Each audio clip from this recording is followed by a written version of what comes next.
and eventually, but this time we were just getting to know each other.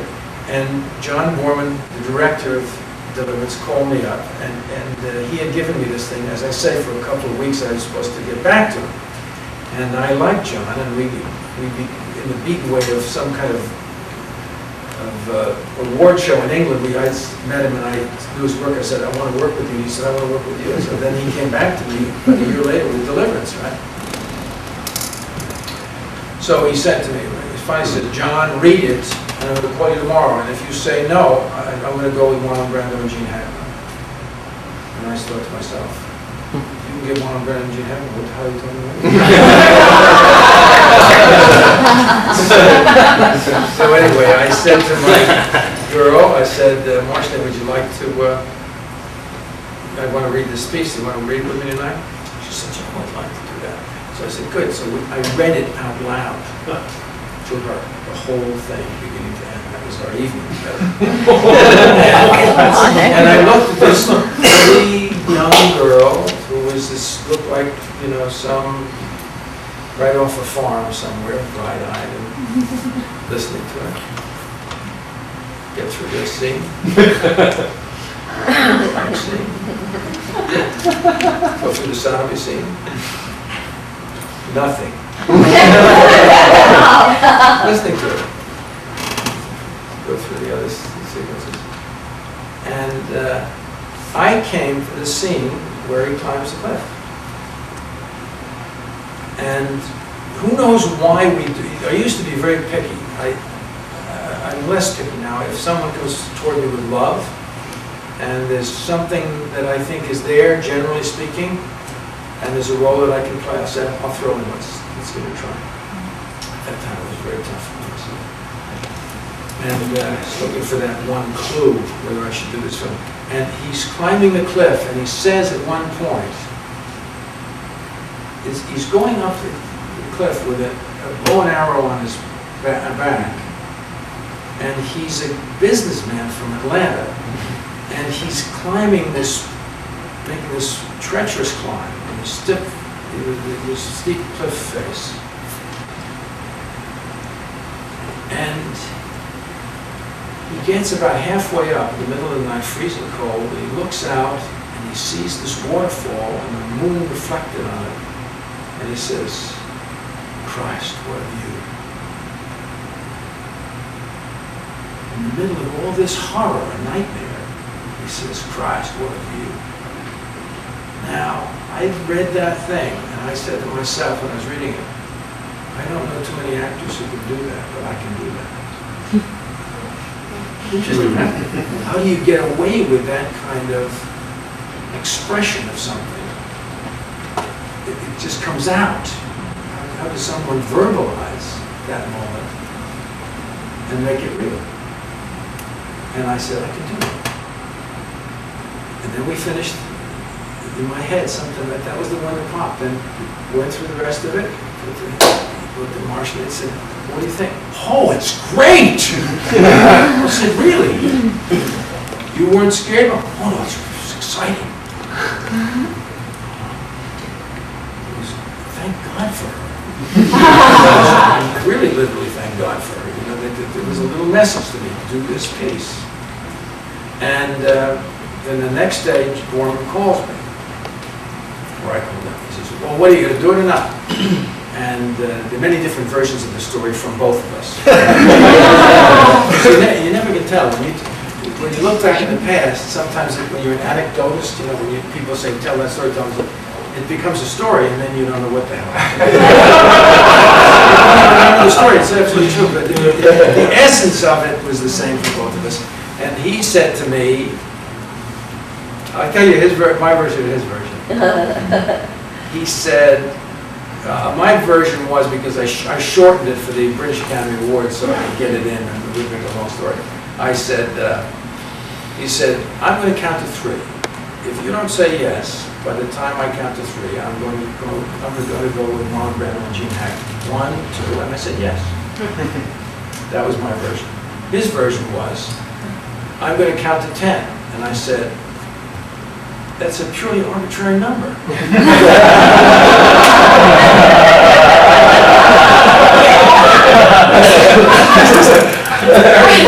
what I said. And then he said, because it was so hard for me to make a decision, I finally said yes. And then we began the process. My question for you is about directors. And just to kind of set it up, what I'm trying to get at. Personally, I have a great reverence for the period of the 70s. A lot of the films that came out then, a lot of the actors that broke through and did some really just amazing work, I think that touched a lot of us in here. My perception, though, maybe it's just the way the period's been written about, was that the great bulk of directors working at that time seemed to have a really tremendous respect for actors and what they bring to the project. I would say so, yes. Is it different now? Or is that just, do we just like to think that? Things have changed a little bit, but there's always change, and there's always the possibility of everything. You know, I did a movie called Pride and Glory very recently with Colin Farrell and Ed Norton, Noah Emmerich, and a couple of terrific women, and I don't remember their names unfortunately because they're great in the piece. Sensational. One's a stage actress. Anyway, so it's an ensemble piece about cops, family cops. And I think it has that kind of acting energy because this director really grew up on the same thing he was. And he was experimental and he let everybody have their say and he dealt with these very strong personalities and he fooled around and it was all about the end. I have a feeling it's going to be terrific. It's going to be an unusual film. It's going to be a film that has that kind of ingredient, right? But mostly, something happened. Something did happen in the since the 70s. Every decade's different. I will say this: when I was coming up, when Bill and I were coming up, we were looking at films in the United States becoming a little bit formulaic. Not everyone, but a lot of it was like a looking back to the 40s and the 50s. Brando was of a different nature, indeed, but there was a tendency, because the studios were breaking apart and people didn't know what to do. They didn't have the guidance of the old moguls, who had, you have these horror stories about the moguls, but the thing that you don't have is their sense of what was right and wrong. They were moral. The films were all moral films. They had strong ideas. They were tough. They cared about what they made. They gathered these groups of artists. They protected them. There's a lot of great things about this. Then they lost the moguls. And who took over? Young people who were trying to emulate the past. Now we have lawyers. But that doesn't mean the lawyers don't have a great love for film and they don't have tools to protect their love for film too. So everybody can participate. But we lost the giant guys where the buck stopped. They said, this film goes, that film, no. Good. You're a good actor. You should play cowboy parts, that's it for you.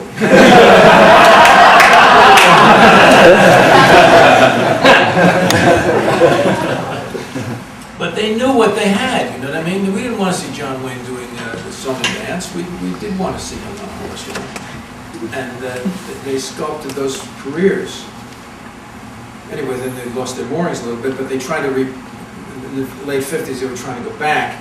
And then, at that same time, what was happening in the world of cinema was you had the new wave in France, you had Fellini in Italy, you had Kurosawa in Japan, and you had Bergman in Sweden.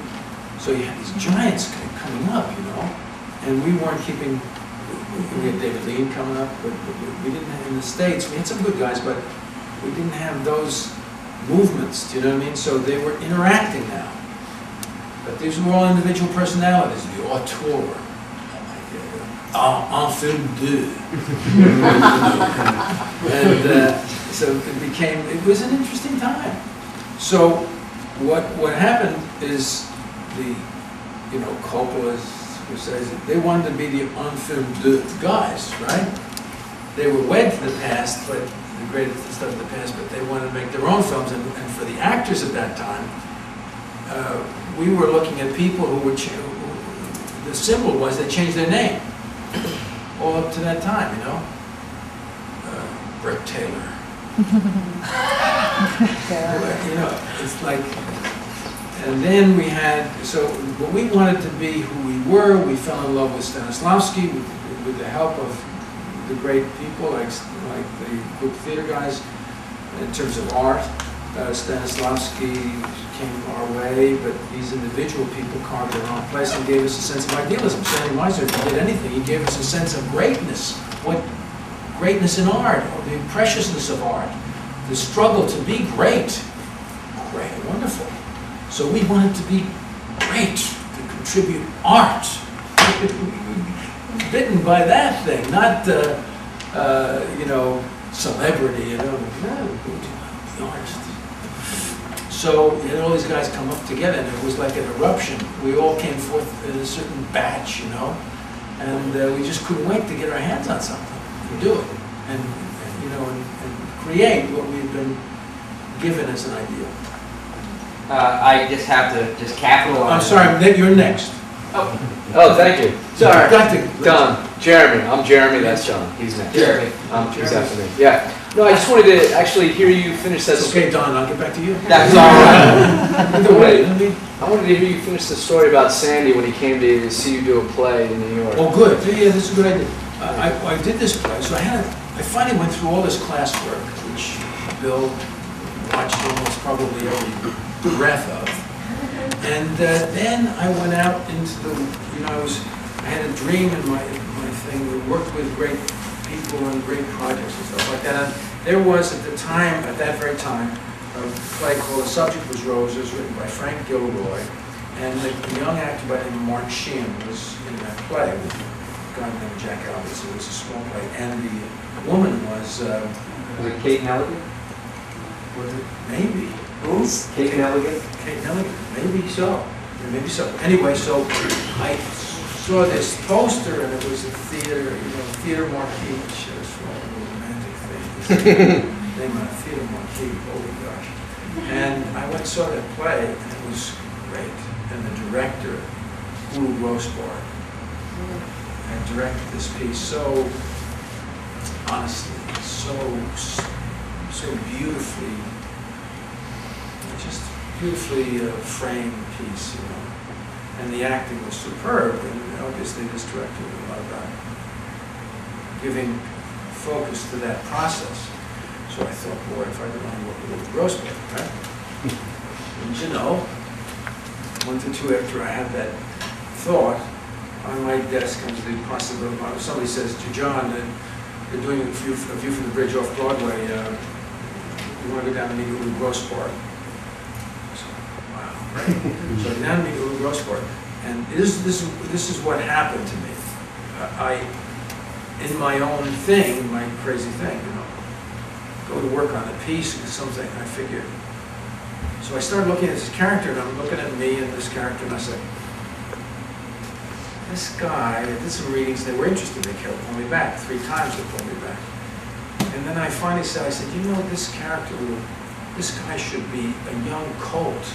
Clumsy, raw. He should be all funny because he's almost out of control with the happiness of being in this country and coming to this little apartment of his relatives, and he sees a girl there that's very pretty. He's going out of his mind with happiness. He sees the gold in the streets is real for him. I said, and he's got to be clumsy in this first part, as I say, like a young colt, and I'm a little too sophisticated for this. I can do the second part where the emotion comes, but I think there was another actor who was up for. I said, I think maybe he has more than colt. I'm giving the part away. And I did that often. I was MO at that time. I would say, I gotta go run for the graduate. I did give through things to folks that way. But then Ulu said, John, that's what you're describing the character. So you're an actor, so do that character. said, like, right, what am I thinking of? It was so stupid. I walked into this class, but I learned nothing. What's the matter with me? So I had created the shape of the character. And look at my face. You know, when I did Midnight Cowboy, you know, he's a dishwasher from Texas. And I don't know why I didn't see that. My face wasn't a classical face. I mean, who did I think I was? You know what I mean? I look at this broken nose and say, yeah, I can do that. I can be that guy. So, anyway, so I did that part, and then that became my stepping stone. But then I was working on it, doing a lot of diligent work, and getting help from Ulu too, from methods that other people were doing, like Strasberg. We did relaxation exercises, things that I hadn't done before. We were doing certain kinds of things, and I was playing around with these speeches and stuff. And this was going to be the real deal. This is what class. Now I hadn't refined things in class, as I said, too much. You know what I mean? I never get past the second or third presentation of the scene, so I never finished the work. So this time I had to finish it. So I did, you know, I was putting the pieces together. They were starting to come together, make a decision here and there. And surely my architecture was terrific. I mean, I knew that the first part of the scene, when he comes to the States, that I wanted to be so goofy with happiness that it just was, the guy was it was all, and what I used for a while was, I'm coming to a stage. The stage is made of wood. I'm talking about something that doesn't exist. The whole thing is stupid. You know what I mean? This is a theater piece, this is wood, this is something like this. And I was getting off on the giddiness of the fact that I wasn't acting. This is stupid. You know what I mean? So I started laughing about it, and I was laughing at myself, fooling the audience, or, you know what I mean, a double trick kind of thing, right? That's how I started doing that. And I was jumping all over my brother and doing all sorts of things. He said, "Be quiet, be quiet." Like that. So then I go in, and there's a beautiful girl there. I go, holy shit! Hello! And I had this energy that was so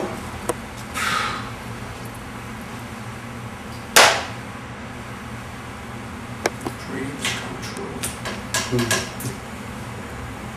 Then I started getting too confident, and I started showing off, and I was going to sing, and then I wanted to sing, and I couldn't sing. I was going to sing Paper Doll, you know, so I got sang it, and it was great, because I have a problem with my singing. It's not great singing, so it was perfect. I sang the best I could, and it was going to be, you know, that was it. So the guy couldn't sing. As my brother says, take it easy. It was all real. All real. It was real. My real emotions were, you know, I found a way to plug into the real emotions and let the guy go.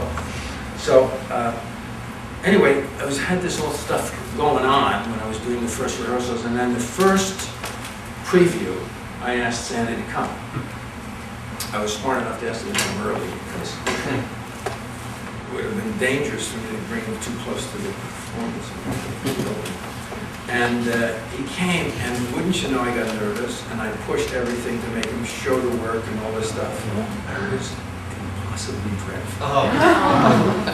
I was overworking it, you know. And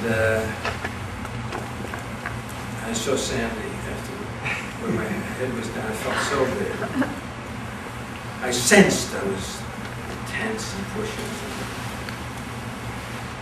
And I said, well, Sandy, what do you got? He said, you're going to be wonderful at this. He said, just relax. That was it.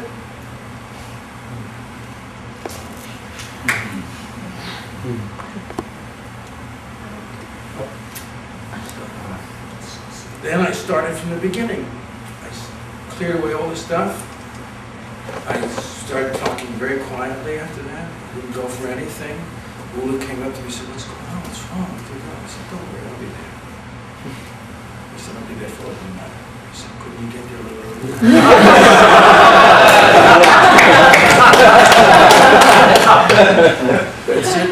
It worked. I started putting little explosions here and there, and this one testing and testing.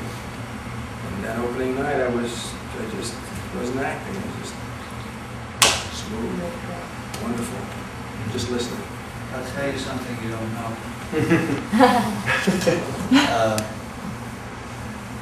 I auditioned for that part. Did you get it? And I got one call back. And when I went back to read the second time, I overdid. And but before I started to audition, I said to Julia, "Why are you interested in me when Jon Voight is perfect for this part?" You probably got me the part. No, you got the part. But he said, "I like your sensitivity." And after I read, he didn't like my sensitivity.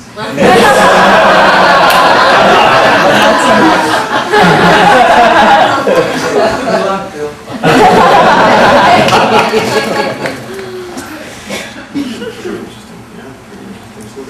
The fact that you said that, because the fact is, who knew Jon Voight at that time? Only Bill. He's been going to class with me for 2 years. It's like one of you guys saying, "Oh, he's great." You know what I mean? It came out like I was a known item.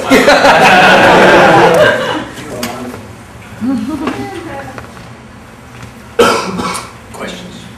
Don? Oh, Don, come on, Don. Pick up on the ball. I don't know exactly how to phrase the question, because I think one of the greatest actor movies of all time, and this is obviously from my generation, but I really think one of the top 2 or 3 at most really raw, vibrant actor movies of all time is Midnight Cowboy. And it drove me to be an actor, and it drove me through the neighborhood playhouse. It drove me. The sense of danger, the sense of vibrancy, the sense of discovery.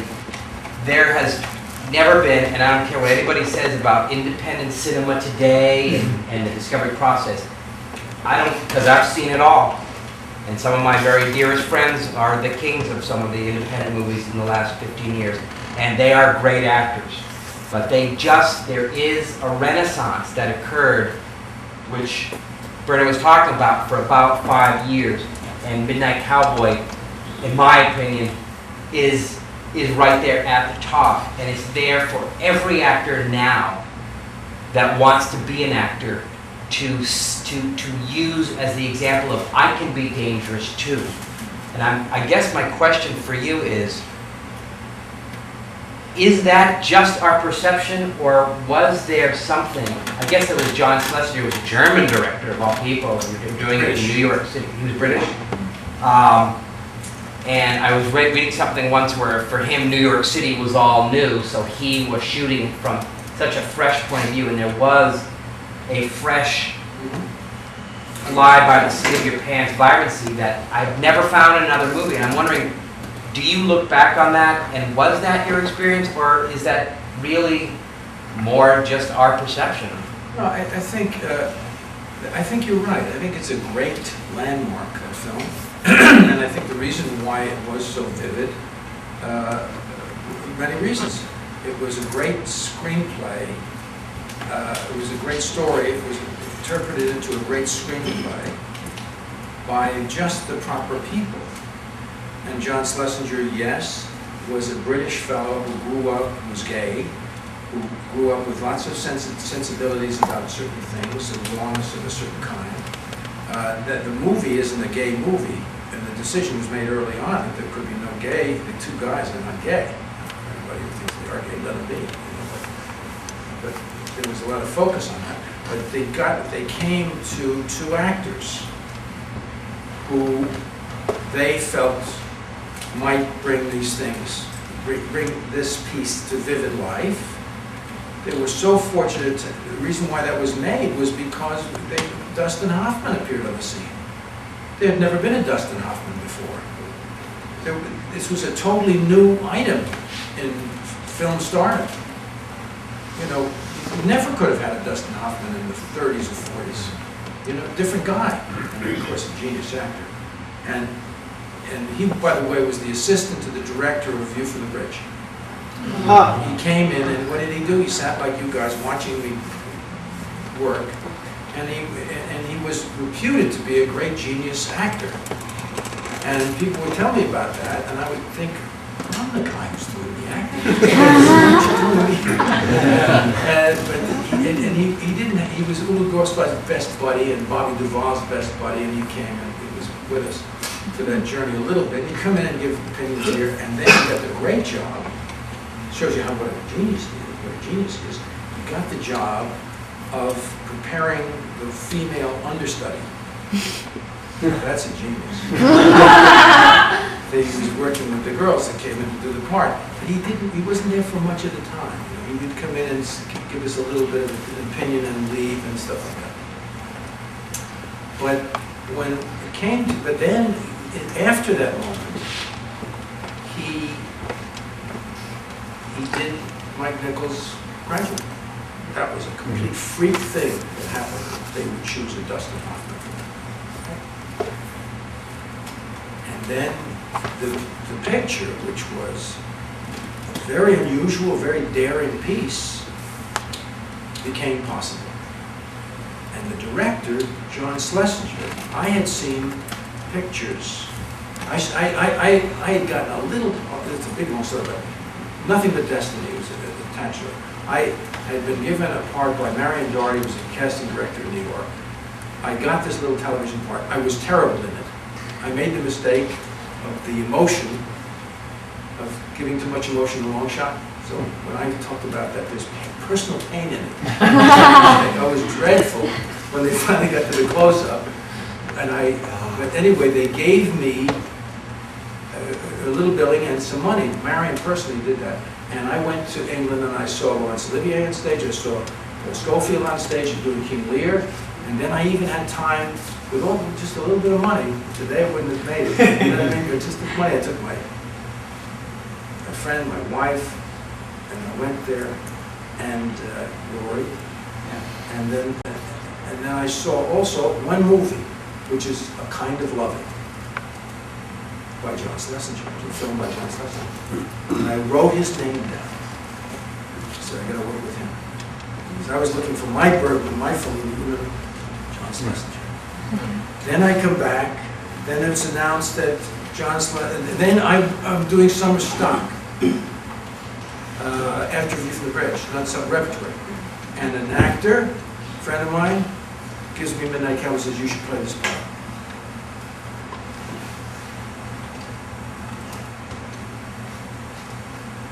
I read it, and I'm trying to think if I should say a few things, but whatever it was, I sent it to Dusty and said, you should play that sort of thing. He might not have read it. He might not have gotten that thing because he was on his way and he was doing a lot of things. He wasn't reading everything. He came in his office, but I sent it to him. Then it finally came around to them doing the piece. They were going to, John Schlesinger's going to do Midnight Cowboy with Dustin Hoffman, and there's many chapters in this, but the final chapter is, I found out it was a gold picture after it was, I was discarded at one point. Many things happened. I said, who's casting it? I found out by somebody who just tipped it to me. He said, I can't. I said, how do you do it? Peter Martin is there. I can't tell you, John, but there's a big picture. I'm up for the lead. John Schlesinger film, I can't tell you about it. Well, he told me enough. I said, are they doing Midnight Cowboy again? Yeah, John, but they're not interested in me. I said, who's casting? He said, Marion Doherty. I said, get me a ticket. I mean, I gotta go back. I didn't have much money. I went back. And I'm praying, coming back from the airport, JFK airport, and I'm praying that I can see Marion Doherty for just a second. You know, I envisioned it in my mind that she would bump into each other and I'd be able to apologize for the terrible job I did on this television show that she gave me all this credit and money for it, right? I walk in the office. She's coming out of the inner office. We bump right into each other. She says, first thing was just like Joe and Ranso's meeting after all this stuff went down. Joe, Ransom, you know what I mean? I'm looking to think, happiness, and then remembering the history. She looks at me, John, how are you? And she looks at me, I said, Marion, before we say anything, I want to say I wrote about 6 letters apologizing for my performance in that piece you gave me because I knew I had let you down. And I wrote to try to say, don't give up on the young actors, you know, that you believe in. It was a wonderful gesture, and I was just so sorry I let you down. But I tore up all the letters, but she said, John, I wish you'd sent that letter. That's what she said. But that's the past. She said, how'd you like to meet John Schlesinger? I said, I would like that. she said, come on in. Waldo Salt's in there, and so, and I'll meet you. So we'll go in, and there's John Schlesinger, Waldo Salt, the writer, Jerry Hellman, the producer, and Marion. And right away I went to Jerry Hellman. I said, you turned me down to this part. I had sent him some film. And I said, you're wrong. I said, I could do this part. I was showing you I could do some character work, and I sent you that little piece.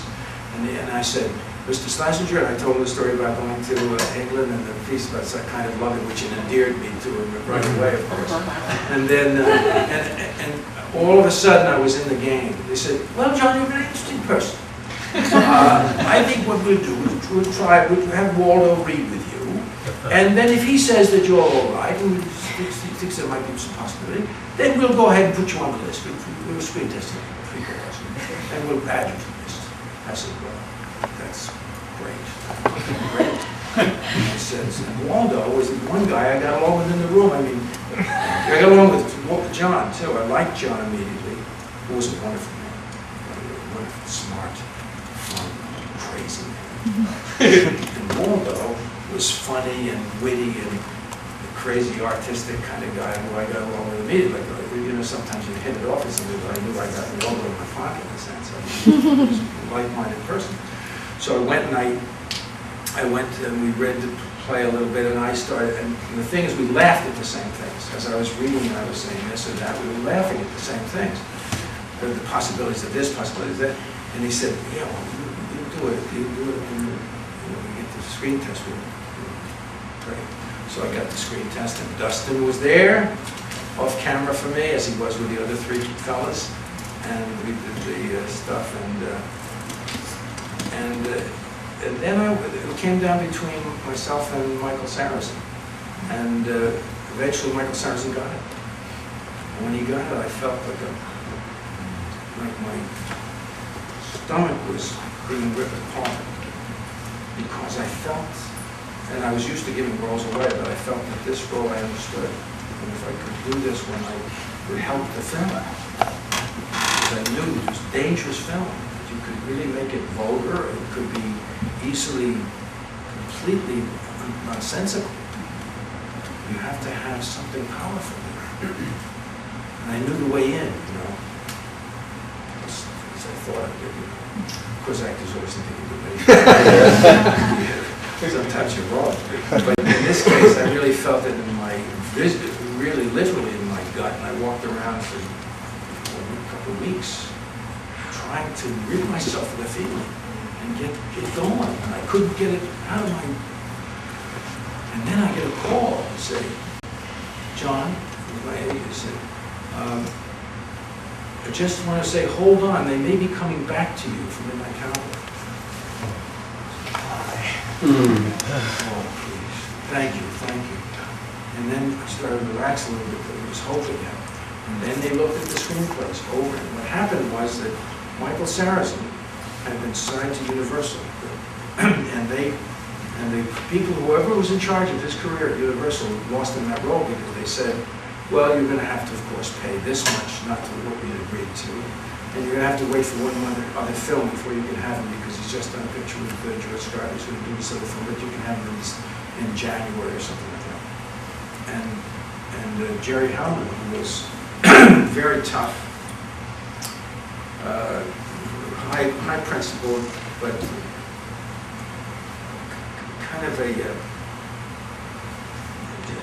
I love Jerry Hellman. Jerry Hellman was like a protector of the art of the film and a protector of everybody, and he just was like the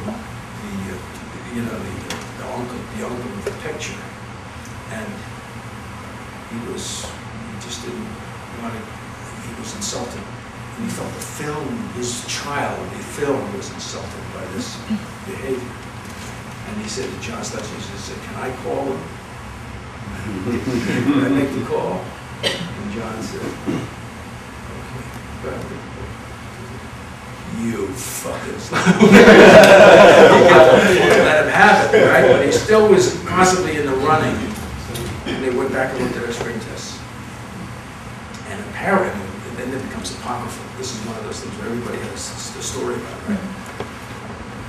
There were several stories.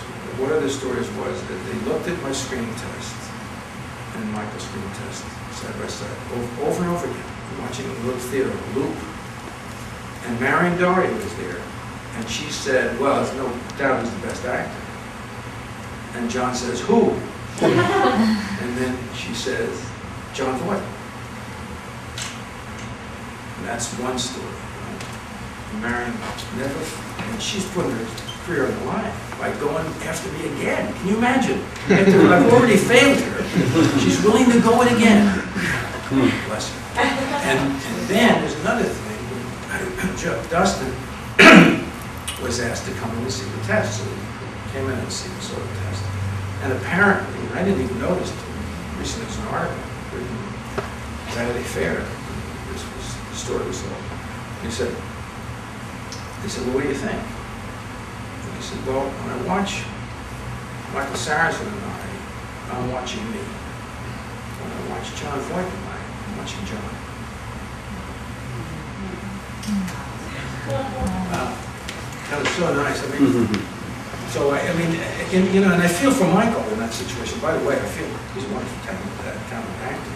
But I felt that really, I thought I did have the answer to it. We could easily have gotten away. This film is fragile. It's dangerous, as you said. It's a dangerous film. It goes in where angels fear to tread. And in order to go in there, you have to know how to do it. You have to trust the journey. You have to know you're in safe hands. And you did at that age? At that age, you did? That's... Yes, I must say I contributed a lot to that film. I must say I did. You know, each of us did. But the reason why it's so successful is because Schlesinger, I'll tell you how he did it. This is a great thing to know. John Schlesinger was very brilliant. He had gone to acting schools in Britain. He had worked for the BBC making documentaries, as did Jon Voight. We made 26 documentaries in the BBC. He was used to looking at human behavior continuously. As Robert Forster said, he made his career watching documentaries to see how people behave. That's how he became an actor. Very good, right? Wonderful.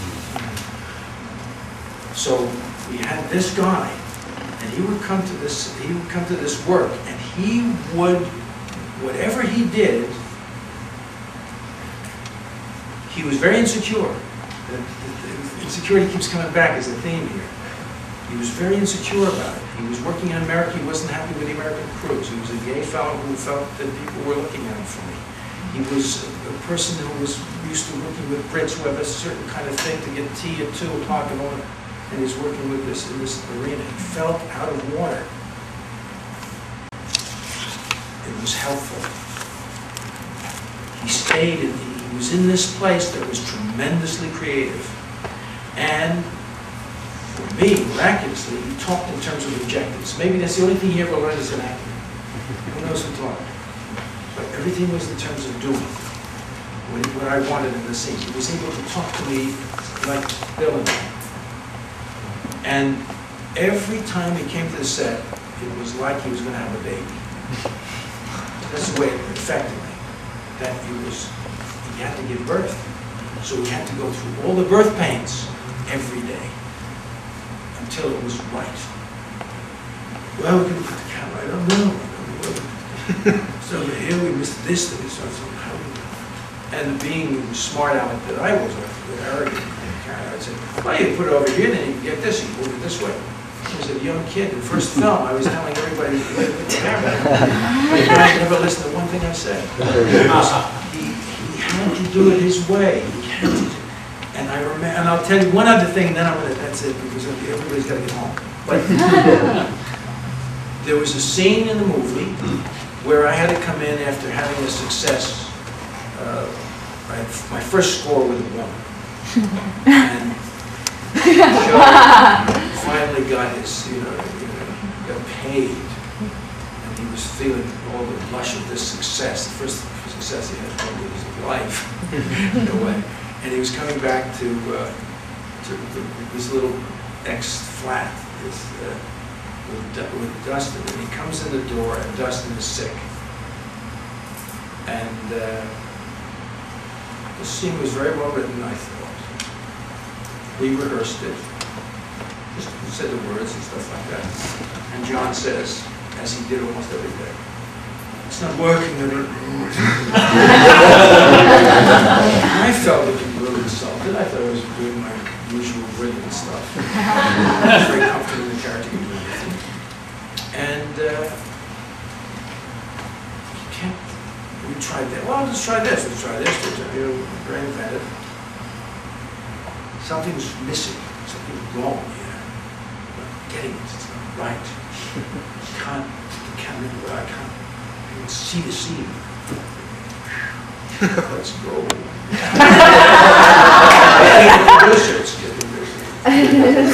Finally he says, let's call Waldo. Let's shut down. Everybody take a break. I'm going to call Waldo and have Waldo Salt come in. Right? Waldo was the kind of guy he was a kind of a wild one who would spend nights out and you never knew what kind of shape he was going to go in. And so at 11 o'clock, after being there from 7:30, at 11 o'clock we had stolen down the first shot. And Jerry Hellman's upset. And we were all concerned, right? And Waldo comes in and he says, he looks a mess. He looks like he slept on his head. He comes in and his eyes are red.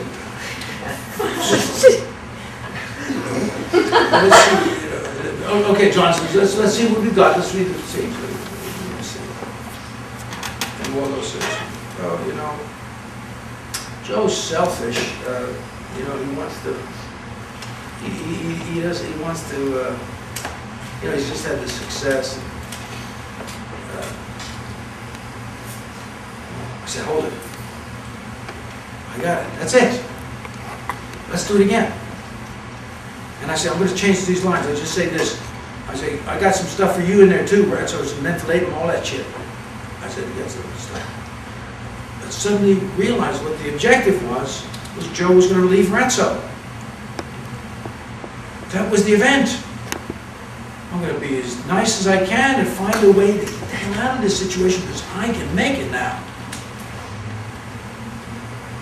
Joe's full of himself.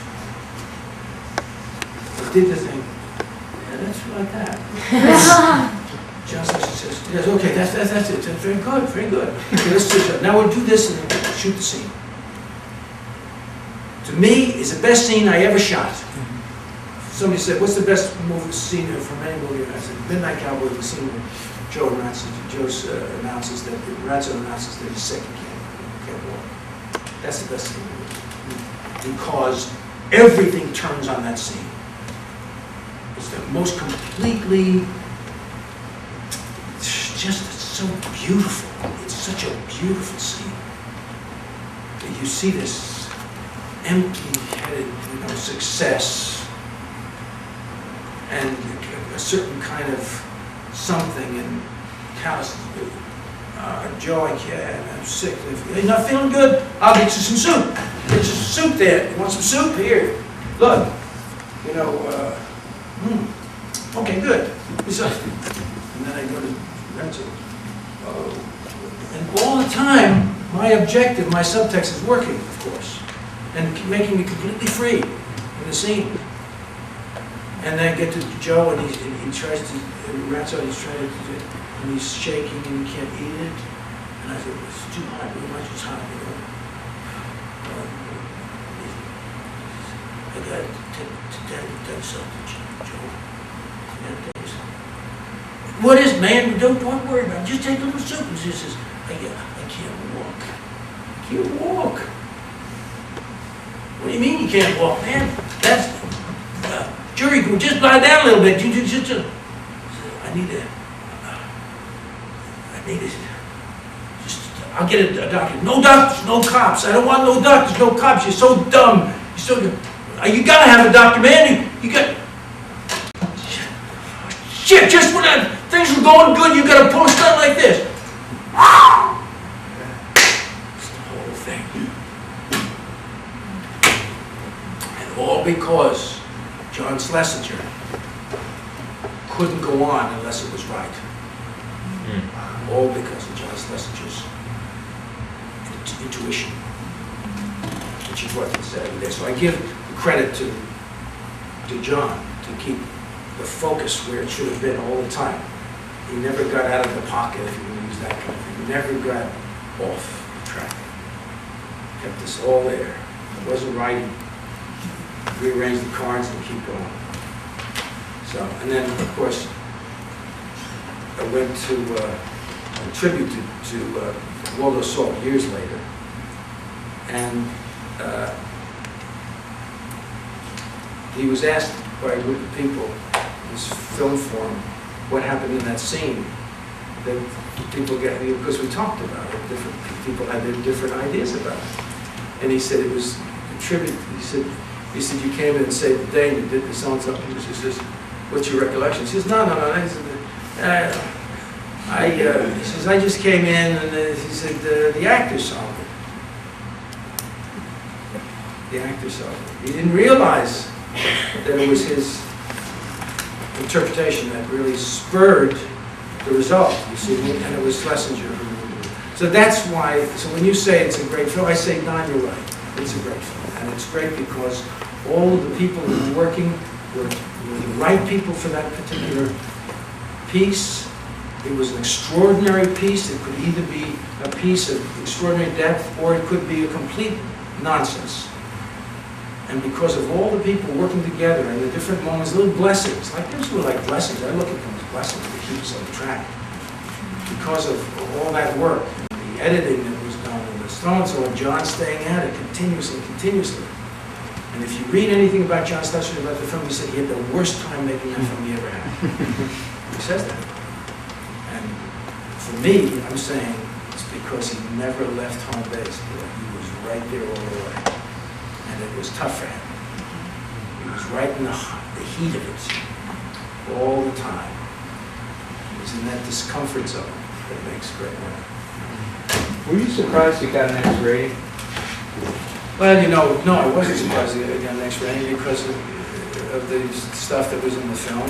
But eventually, immediately was overturned, and then there was an award. I was raised Catholic, and I have nice memories of my Catholic connections. And the Catholics gave it an award. It was a great thing. It came out of Rome. They gave us an award for morality. And that's right, they're right. Because it was a highly moral film, but it does go into dangerous areas in the process of it. So, Hey, John. You still talk about acting like you love it as much as you did when you first started, do you? Do you still crave it and work as hard as you always have and love it as much as you've always done? yeah, I do. Yeah, I do. I'm still my mother said when she was in her last years of life, my mother mentioned it a couple of times, but she was a great woman, fun person, really great person. And this will be the end of this. That's when it ended. I said,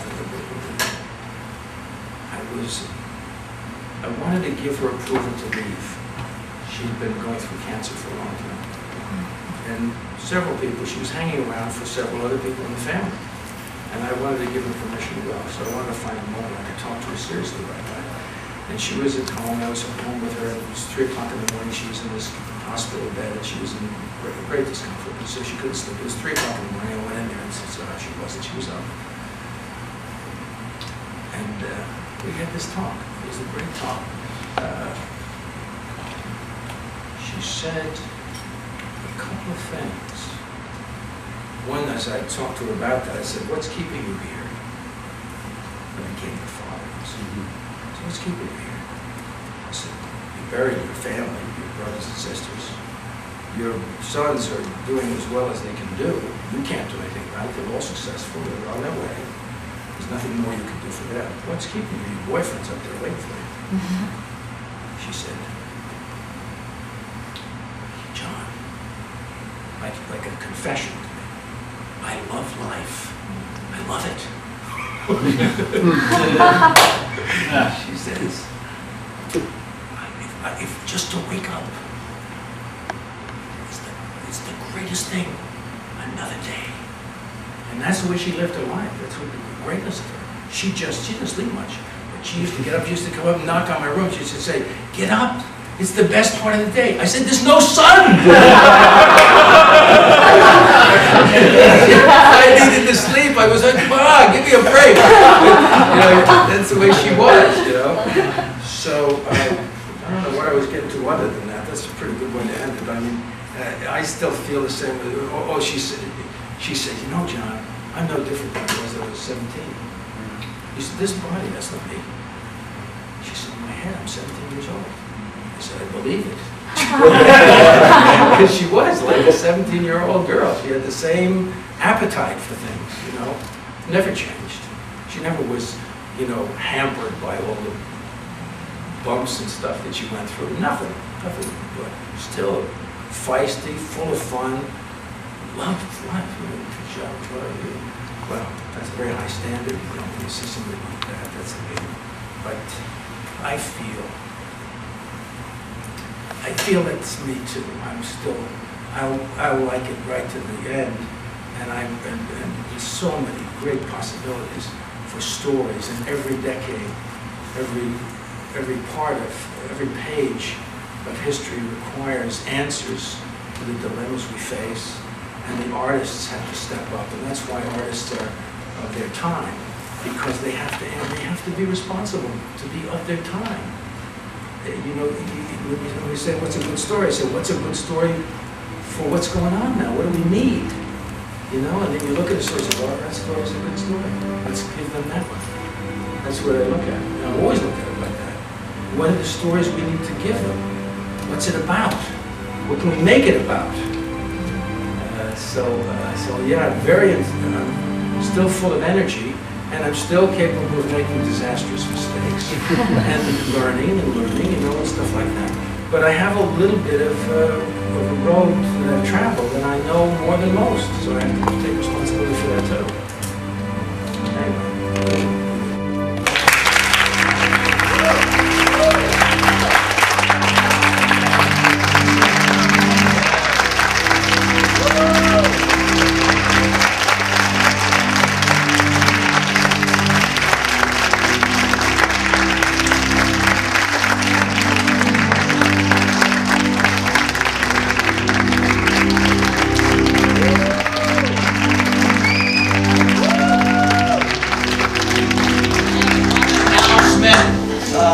I'll be back here at this table. I have autographed pictures of John. They're only $20.